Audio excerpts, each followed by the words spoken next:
Tech Sounds presenta Territorio Negocios.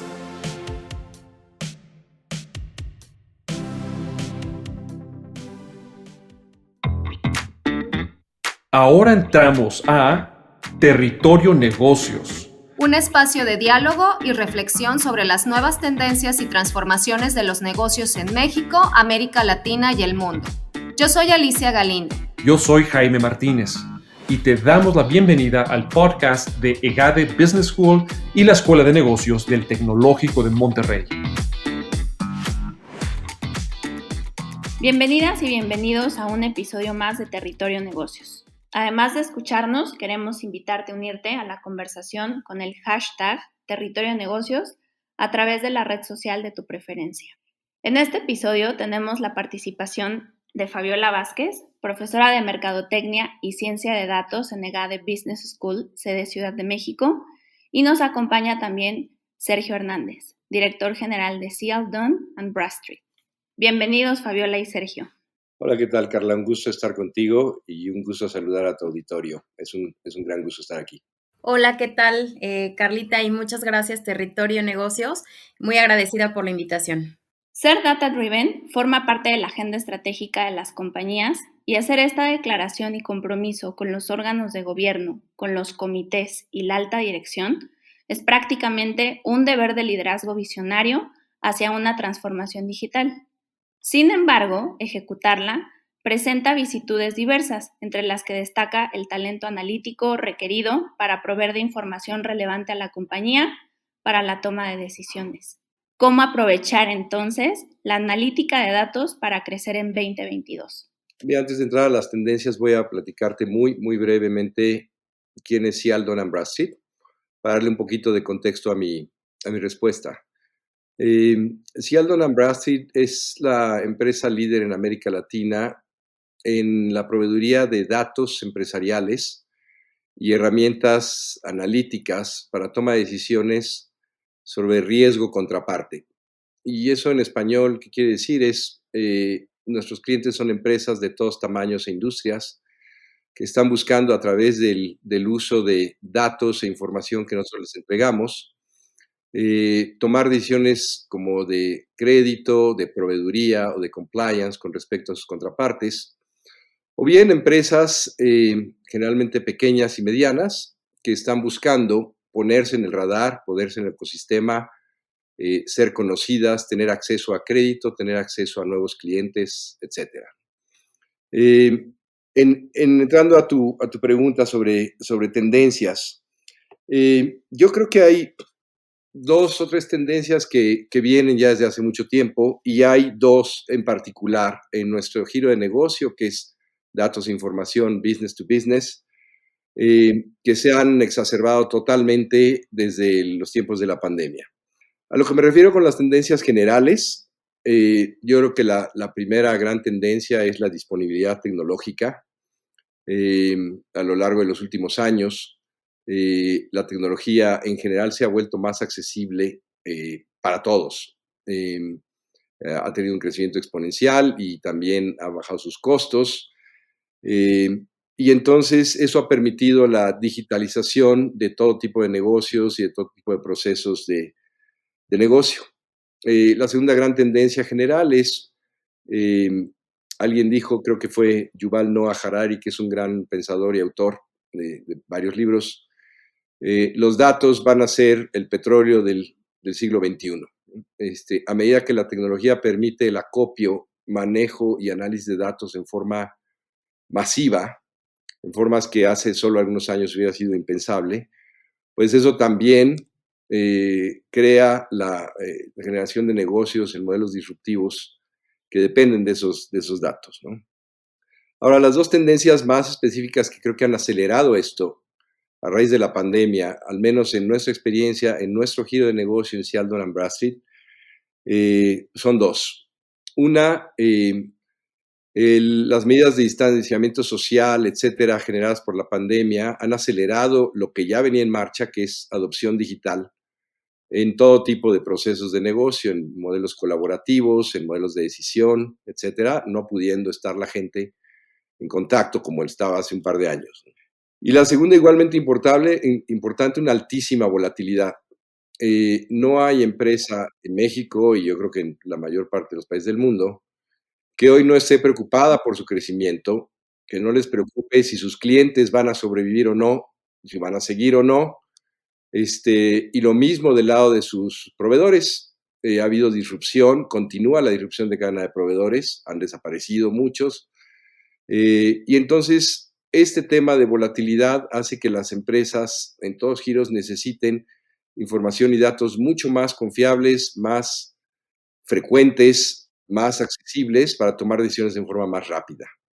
Sobre todo, digo, el tema de la disponibilidad tecnológica, yo creo que sí coincido contigo, o sea, ha tenido un crecimiento exponencial y creo que, o sea, a lo mejor y esto de la pandemia probablemente todavía lo aceleró pues más, ¿no? O sea, acrecentó el ritmo, vamos a llamarle así.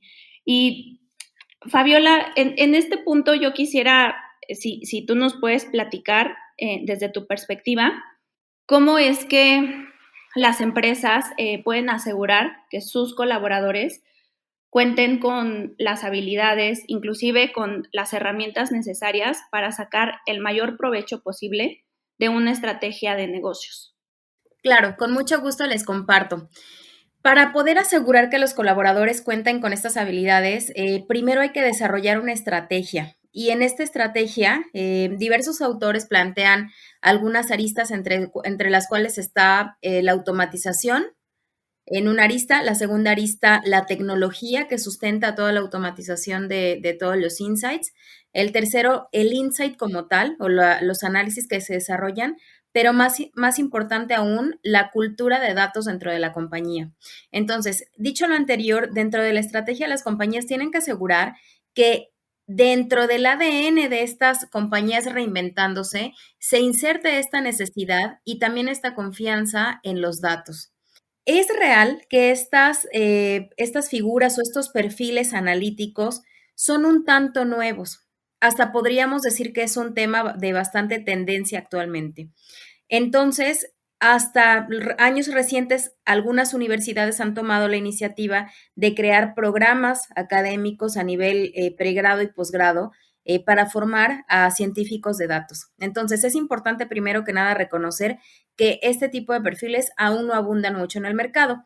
En el pasado han tomado estos roles actuarios o matemáticos, por ejemplo. Entonces, una vez que reconocemos que hay escasez de este tipo de talentos en el mercado, hay que o bien desarrollar al talento interno y aquellos que tienen un perfil más matemático, más analítico, moverlos hacia estas posiciones de análisis de datos o bien incorporar talento joven. Por otro lado, también es muy importante mencionar que las herramientas, y eso es algo que me ha tocado pues vivir, ¿no? O que viví en mis tiempos de consultora y liderando proyectos, es que a veces piensan que la tecnología es la panacea y no hay nada más lejano que ello. En realidad, para que las herramientas analíticas sean realmente aprovechadas o explotadas, necesitas personas que no solamente tengan el conocimiento estadístico o matemático, sino que además tengan cierto grado de avidez por el autoaprendizaje y el uso de las herramientas. Y este proceso no es nada sencillo. Estamos lidiando con un proceso de gestión del cambio. Entonces, ¿cómo lo puedo asegurar? Primero, trayendo al talento adecuado en términos de ciencia de datos. Segundo, desarrollando al talento que dentro de la compañía tiene perfil o predilección hacia ser data driven. Y por otro lado, haciendo que las herramientas trabajen para estos colaboradores, no dejando de lado que el resto de la compañía, quienes son clientes internos en el uso de estas habilidades y herramientas, también adopten, ¿no? No tal margen, comentaré que un área de analíticos dentro de una compañía tiene o debe de tener totalmente un perfil de servicio a un cliente interno. Los datos no son para el área de analíticos, los datos son para que el resto de áreas tengan respaldo para una mejor toma de decisiones. Entonces, en tanto se inyecta este tinte de servicio al cliente interno, es mucho más fácil asegurar que las empresas puedan realmente convertirse hacia una estrategia de negocios data driven. Oye, Fabiola, y ahorita comentaste uno de los puntos y a mí me dio un poco de curiosidad. Mencionaste automatización, tecnología, insights y cultura de datos. Como tal, el término de cultura de datos, ¿cómo lo podemos entender los que no estamos vinculados con el tema? Yo te diría que consiste primordialmente en creer en los números, ¿no? Sobre todo cuando arranca uno esta jornada, este esfuerzo de transformación hacia la analítica de datos, es muy normal, es una constante en compañías en un estado incipiente en este manejo de datos, el cuestionar los números, pero más hacia un sentido de no creer en ellos o la típica expresión de yo tengo otros datos. ¿Por qué? Porque a veces los datos que reporta esta área de analíticos pues no son necesariamente cómodos para otras áreas, ¿no? Entonces yo te diría que parte desde el propio momento en que se le da el respaldo, la confianza y sobre todo la veracidad a esos datos que el área de analíticos siempre de manera imparcial trabaja en pro de la compañía. Sí, Carla, quisiera yo agregar y recalcar sobre una idea importantísima que me parece que Fabiola expresó, que es el tema de cultura. En una empresa la cultura define todo. La cultura facilita o imposibilita el cambio, facilita o imposibilita la estrategia y la adopción de una visión, ¿no? Y para construir una cultura se necesita, tal como Fabiola lo señalaba, se necesita, lo primero es el talento, ¿no? Tradicionalmente al talento se necesita el mindset y se necesita el empoderamiento a ese talento, que naturalmente en temas como analíticas y ciencia de datos, ese talento es mucho más fácil de procurar y conseguir en gente más joven que viene desde niños ya acostumbrados a un entorno tecnológico muy distinto, ¿no? Y si ese talento ha pasado por programas como los que hacía mención Fabiola, que están diseñados para suplementar una necesidad de la industria en general, pues tanto mejor aún. Sin embargo, el elemento que creo que es clave y que yo quisiera recalcar es que el director general, el senior management de la empresa tiene que promover y que creer en esa cultura de toma de decisiones alrededor de datos y analíticos. Tiene que darle esa credibilidad. Y eso me parece que es el cambio más fundamental que una empresa tiene que lograr si verdaderamente quiere ser una empresa data-driven. No puede existir una empresa data-driven donde el director general o el consejo toma decisiones en base a instinto y descarta lo que le están diciendo la información, ¿no? Entonces solo quería recalcar eso, la cultura es todo. Y me parece bien, bien importante eso que señala Fabiola. Claro, de acuerdo. Y de hecho, justo va un poco ligada a la siguiente pregunta que quiero hacer, porque obviamente cuando estás hablando de estos temas, tú lo visualizas que nada más es alcanzable para los grandes corporativos o pues las grandes empresas, ¿no? Pero si esto en realidad pues tiene diferentes salidas, yo estoy segura que también puede ayudar a las pymes, ¿no? Entonces, en este sentido, y si quieren ahí los dos me dan su punto de vista, ¿cómo o qué camino es el que pueden transitar las pymes para convertir a su negocio en data driven? Fabiola, no sé si tengas algún comentario, ¿me permites comentar sobre ello? Adelante, por favor. Gracias. Mira, yo creo que hace una pregunta que es crucial, no solo al desarrollo de las pymes en general, al desarrollo de nuestra economía en México. No olvidemos que México es un país donde por número, 95% de las empresas, y estoy diciendo un número general, no sé si sea 95 o 97 o 94, son pymes, son empresas pequeñas. Y esas pymes, tradicionalmente, su dolor de cabeza número uno, su reto número uno, es el crecimiento. Y para lograr el crecimiento se necesita la toma de decisiones. El crecimiento es una bendición mezclada, como dicen en Estados Unidos, un mixed blessing, ¿no? Cuando una pyme logra colocarle una orden a un cliente grandote, pues puede significarle 30, 40% de crecimiento en un año. Pero si ese cliente le deja de pagar, puede significarle la quiebra. Puede no tener suficiente capital de trabajo para suplementar ese crecimiento. Entonces, el gran tema de las pymes, el gran reto es el crecimiento sostenible y el gran tema es el capital. Entonces, para transformarse en una empresa data-driven, yo lo que recomiendo a las pymes, y es uno de los propósitos que nos guían en Sheldon & Bradstreet, es el darles acceso a esos datos y a herramientas analíticas de datos que desarrollar por sí solas les llevaría años y muchísima inversión. Hoy existen plataformas de software as a service por suscripción que pueden poner eso en tus manos de inmediato, ¿no? Y que pueden poner no solo datos, sino en forma más importante, información y análisis o herramientas para customizar y hacer tu propio análisis. Entonces, la primera recomendación que yo le daría a una pyme tratando de transformarse digitalmente y particularmente ser una empresa data-driven en sus decisiones de crecimiento y de negocio en general es no lo reinventes en casa, ya alguien lo hizo.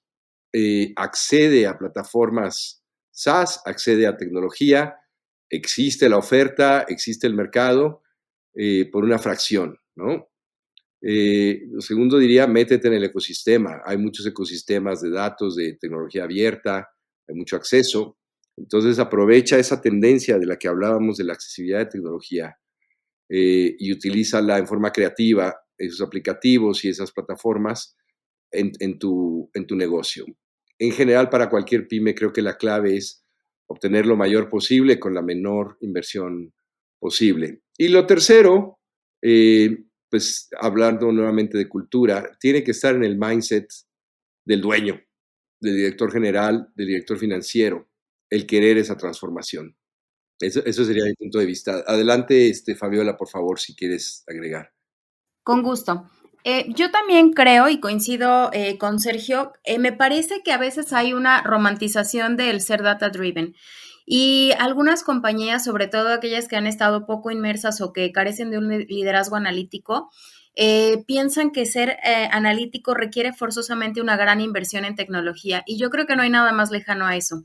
Si bien la tecnología ayuda, también es cierto que no necesariamente una compañía debe de carecer de analítica de datos ante la falta de plataformas muy disruptivas. Creo que lo más importante es comenzar. Y creo que esto tiene mucho que ver con cambiar el mindset o la forma de pensar de los líderes. A veces se invierte mucho tiempo en análisis descriptivos, me refiero a que describen lo que ya ocurrió. Y en realidad el pasado está bien conocerlo, pero únicamente con el fin de anticipar y diseñar de una manera más conveniente para la compañía el futuro. Dicho lo anterior, ¿no? Y que también a veces me preguntan, oye, Fabiola, ¿cuál es la mejor tecnología? Y mi respuesta es la que vayas a utilizar. Y en este sentido, creo que tiene mucho que ver con el momento de madurez analítica en el que se encuentra esta compañía. Yo prefiero una compañía que con herramientas sencillas como Excel empiecen a entender bien dónde están parados, que tener una compañía que tenga una tecnología cara o muy sofisticada, pero que no la usen o peor aún, que no la sepan usar. Entonces, yo creo que el paso número 1 y sobre todo para pymes es hacer de los análisis una rutina. También el hacerlo de manera aislada o solamente bajo demanda, me parece que es una forma que aleja a las compañías hacia poder mejorar, dado que lo que no es medible no es mejorable. Suena un poco fácil, pero ya a la mera hora de hacerlo, digo, y sobre todo por el Excel, porque aunque le quieras dar a lo muy básico, debes de saberlo manejar muy bien, ¿no? Digo, esa es mi perspectiva. Y cambiando un poco de tema y ya yéndonos más hacia la parte del análisis de datos, platíquenme un poco, si yo como organización quiero mejorar el rendimiento, ¿cómo es que puedo utilizar el análisis de datos, por ejemplo, para aquellos especialistas en negocios o en marketing? ¿Cómo es que, pues sí, pueden utilizar el análisis de datos para estos temas? Sergio. Sí, gracias. Gracias, Carla. Mira, para responder a eso con mis propias reflexiones, primero quiero recalcar un par de puntos que se me hicieron importantísimos de Fabiola y de los cuales quiero retomar en responder a este otro planteamiento. El primero es lo que le llaman leading versus lagging indicators. Fabiola mencionaba que en realidad no es útil tanto los datos para conocer la historia, sino más bien el verdadero uso creativo de los datos es para anticipar, basado en la historia, lo que puede venir hacia adelante. Y justamente el tema en Data Science y en analíticos de Data Science es ese. Y es también el reto. Lo primero es tener información confiable, datos suficientes para que te den valor estadístico, que te permita producir modelos predictivos sobre el tema que te interese hacia adelante. Eso es Data Science en su forma más simple, ¿no? Y la otra cuestión que menciona Fabiola, que también es importantísima, es lo que no es medible, no es manejable. Totalmente de acuerdo, ¿no? Es como navegar sin instrumentos. Entonces, basado en esas dos ideas, yo te diría lo que a mi juicio son las dos principales formas de aplicar digitalización y datos para lograr el crecimiento, ¿no? Desde o la eficiencia, como tú lo llamabas, o la rentabilidad, ¿no? Desde una perspectiva externa, me parece que el acceder a datos externos de mercado, y el tener los mecanismos adecuados para analizarlos, que sí pueden empezar desde un Excel, y irse sofisticando a otro tipo de plataformas, ¿no? Permite a las empresas tener mucho mejor eficiencia y productividad en todo su proceso comercial. Ejemplo, en una empresa, en un negocio business to business, el tener datos de mercado, tener listados de empresas por industrias, niveles de ventas, giro industrial, número de empleados, cosas de ese tipo, les puede permitir analizar, segmentar el mercado, ver patrones en común que tienen empresas que han sido buenos clientes de sus productos y enfocar mucho mejor sus esfuerzos comerciales, ¿no? Eso es solo un ejemplo de una forma como se pueden utilizar los datos, ¿no? El tener datos sobre comportamiento crediticio de sus clientes, cómo les pagan a ellos, cómo les pagan a otros en su industria, cómo está su situación financiera, cómo está su situación de crecimiento o decrecimiento, les puede permitir tomar decisiones más adecuadas respecto a dónde ponen la apuesta de crecimiento, a qué clientes les dan crédito, a cuáles no, dónde invierten su capital de trabajo y eficientizar tanto sus ventas como su cobranza, ¿no? Desde la perspectiva interna, me parece que el gran uso de la recopilación y uso de analíticos de datos está en la optimización de procesos. Hoy en día, mediante aplicativos buenos, como puede ser un buen CRM, por ejemplo, uno puede medir todo lo que está pasando en la compañía. Se pueden recopilar datos del CRM, del ERP, ponerlos en un visualizador, porque hay muchos en el mercado, desde los muy sofisticados y muy caros hasta los muy simplones. Y esas analíticas de cosas como tiempo de ciclo, niveles de servicio, conversiones comerciales, etcétera, lo que le llaman en el mundo empresarial los KPIs, permiten a las empresas optimizar su operación interna. Y ahora me surge la duda, digo, o sea, en materia de gobernanza de datos, ¿qué aspectos consideras clave a considerar para lograr los objetivos de crecimiento sin perder de vista los aspectos de cumplimiento, Fabiola? Definitivamente el gobierno de datos es fundamental en el manejo de la analítica. Creo que es indispensable tener, primero que nada, limpieza y orden. Esto debido a que, por ejemplo, es muy normal, insisto, en compañías que están comenzando este proceso, encontrar bases con huecos, incompletas, o también campos, ¿no? Donde, por ejemplo, el motivo otros es el basurero, ¿no? Para llenar rápido un campo en algún sistema. Entonces, creo que lo primero es sí poner mucho orden en términos de quién tiene facultades, por ejemplo, para dar de alta o de baja un campo, crear un atributo, diseñar los layouts o los formatos que se llenan, por ejemplo, para registrar un cliente o para dar de alta o de baja un producto. Entonces, aunque parecen cosas menores, en realidad son muy relevantes porque con base en el orden y en la limpieza con la que se creen y se administren, por ejemplo, estos formatos, el inventario de información, en esa medida es posible generar análisis mucho más limpios. Por otro lado, cuando no está limpia la información, usualmente el equipo de analítica va a terminar limpiando manualmente los datos, ¿no? Borrando información que tiene errores, eliminando filas o columnas que tienen huecos, porque a final de cuentas esto sesga los análisis, ¿no? Por otro lado, también es muy importante, y hablando de gobierno, aunque no necesariamente de datos, sí es muy importante también delimitar la función de business intelligence, ¿no? Hay personas que creen que análisis de datos y business intelligence es lo mismo y no. Hay una línea muy delgadita en la cual puede ser que un área de ciencia de datos se encargue exclusivamente de la creación de insights sin que necesariamente, por ejemplo, haga conexiones o interfaces entre los sistemas. Ese servicio de conectar sistemas y de asegurar que interfacen adecuadamente y envíen la información que se necesita usualmente corresponde más a un perfil de sistemas y típicamente dentro de una función de business intelligence, ¿no? Entonces, en ese sentido, también hace falta mucho gobierno para, primero, entender y anteponer la necesidad de negocio y, en segundo lugar, hacer que los sistemas sirvan a esa necesidad, que la información esté disponible en donde tenga que estarlo, en los sistemas que tenga que estarlo y sobre todo en la manera en lo que lo tenga que estar, ¿no?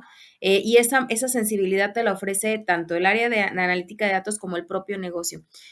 Por poner un ejemplo, ¿no? Por ejemplo, para un pronóstico, para la creación de un pronóstico, depende mucho del área, el nivel de agregación y el nivel de frecuencia de actualización que este pronóstico se está requiriendo.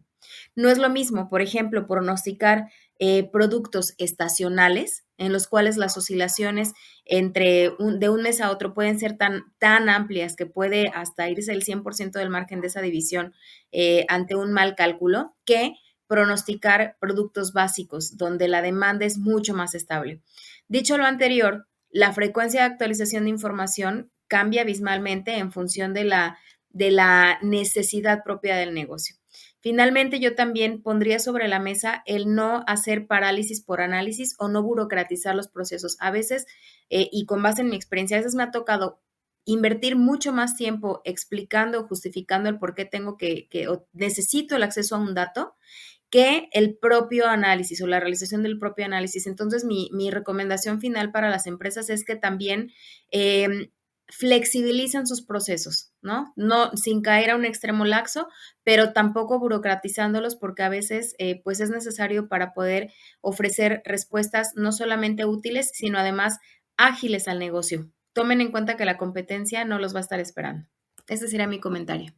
Muy bien, pues la verdad es que no cabe duda que los datos cada vez toman más relevancia y se han transformado en un elemento clave para orientar la toma de decisiones, e inclusive, como lo comentamos en nuestra charla de hoy, la planificación estratégica. Hoy aprendimos que la Big Data permite a las organizaciones tener una idea más certera de su negocio y que mejora la capacidad para aprovechar oportunidades, anticipar tendencias, incluso problemas, ¿no?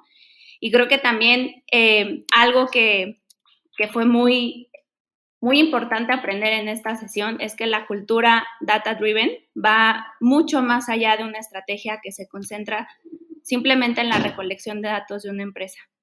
Como bien lo dijeron Sergio y Fabiola, es una mentalidad que exige que los colaboradores de una organización vean el verdadero valor que tiene la información creada a partir de los datos. Sergio, Fabiola, muchísimas gracias por acompañarnos en este episodio de Territorio Negocios. De verdad fue un placer tenerlos aquí con nosotros. Un gran gusto, Carla. Muchas gracias nuevamente por la invitación. Gracias a tu auditorio. Un gran gusto conocerte. Igualmente, Fabiola, un gusto compartir aquí contigo en este podcast. Muchas gracias, Sergio. Igual un gusto compartir el foro. Muchas gracias, Carla, por la invitación y EGADE Business School. Y, por supuesto, muchas gracias a la audiencia de Territorio Negocios. Gracias a todos y nos escuchamos en el siguiente episodio de Territorio Negocios. Hasta pronto. Si quieres conocer más sobre los sucesos de la actualidad política, te invitamos a escuchar Con su permiso. Estamos ante la batalla de política económica más importante de este sexenio. El podcast en el que nuestros expertos hablan sobre los temas más actuales de la agenda pública en México y en el mundo. Escúchalo en Spotify, Apple Podcast y Google Podcast. Productor ejecutivo de Tech Sounds, Miguel Mejía. Asistente de producción, María Monroy. Productores de Territorio Negocios, Carla Díaz, Diana Velázquez, Sonia López, José Ángel de la Paz y Santiago Velázquez. Diseño, Victoria Segura, Daniela Solís, Lisette Rodarte y Regina González. Postproducción, Max Pérez, Marcelo Segura y Sergio Chávez. Los invitamos a escuchar el siguiente episodio de Territorio Negocios y el resto de los programas de Tech Sounds en Spotify, Apple Podcast, Google Podcast y en tech.mx/tech-sounds.